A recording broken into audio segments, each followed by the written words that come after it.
தொடர்ந்து நாம் இப்பகுதிக்கான வேத பாராயணத்தை திரு மாதவ் அவர்களின் அழகிய குரலில் கேட்டு மகிழ்வோம். ஆரண்யகம் முதல் பிரஷ்னம் 23வது அனுவாகம். ததோ வாயுருததிஷ்டத் சா பிரதீச்சீதிகே அதாருணः கேதுருத்தரத உபாததாத் ஏவாஹீந்திரேதி ततो वा इंद्र उदतिष्ठत् सोदीचीदिके अथारुणः केतुर्मध्य उपादधात् एवाहि पूषन्निति ततो वै पूषोदतिष्ठत्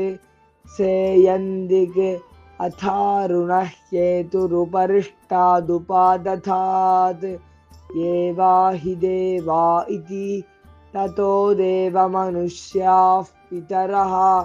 गन्धर्वा सरसश्चोदतिष्ठन्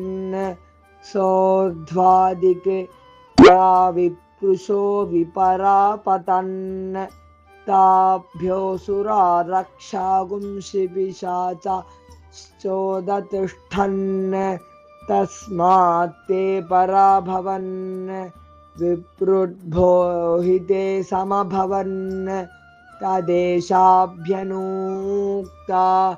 आपो हयद्बृहति गर्भमायन्